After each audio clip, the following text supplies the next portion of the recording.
La Chambre de commerce et d'industrie du Burkina Faso va bientôt fonctionner selon un nouveau statut. Un rapport portant modification du statut de la CCIBF a été adopté au Conseil des ministres de ce 20 septembre. Les autres décisions importantes ont été prises par l'exécutif dans les secteurs de l'habitat et du sport. Le point détaillé avec Sébastien Zongo. À sa séance de ce 20 septembre 2023, le Conseil des ministres adopte un rapport relatif à la modification du décret portant statut de la Chambre de commerce et d'industrie du Burkina Faso. La réforme consiste à mieux responsabiliser les acteurs vis-à-vis de la Chambre de commerce en instituant désormais un mécanisme de cotisation pour assurer le fonctionnement des instances consulaires et les activités de tous les membres de cette instance.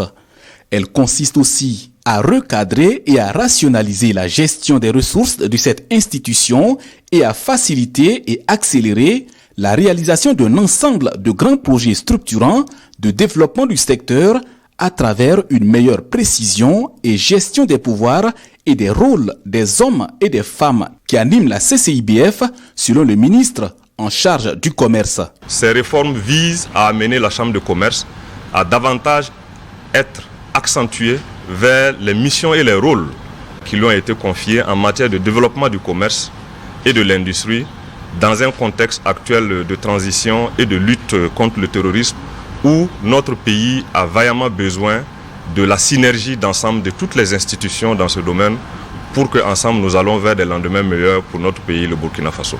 Pour le compte du ministère de l'Urbanisme, des Affaires foncières et de l'Habitat, l'exécutif adopte un projet de décret portant modalité de recours au ministère en charge de la construction et de l'architecture pour la construction des ouvrages publics.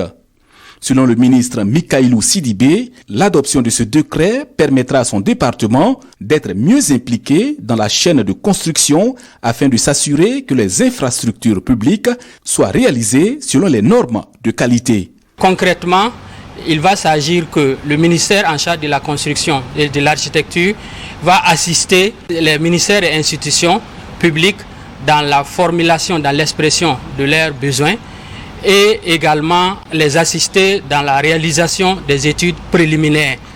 Et une fois que ces études préliminaires sont réalisées, on développe le programme architectural et technique assorti d'une estimation financière. Et donc ces estimations financières sont transmises au niveau du ministère en charge du budget pour justement l'élaboration du budget programme.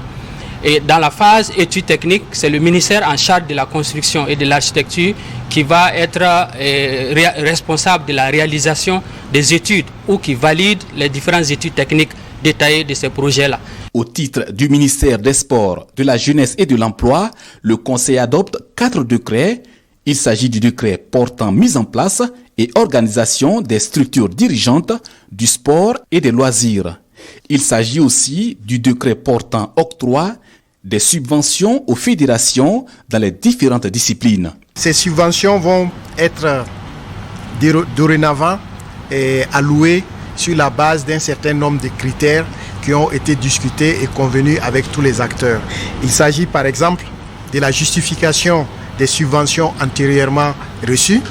Il s'agit aussi de tenir compte de la notoriété de la discipline au niveau communal, provincial, régional et national, de l'implantation de la discipline aux différents niveaux, communes, provinces, régions et au niveau national, du degré de promotion de la discipline et des résultats obtenus par la discipline, du statut international de la discipline et enfin la gouvernance même qui est instituée au sein de l'organe dirigeante qui a postulé à la subvention.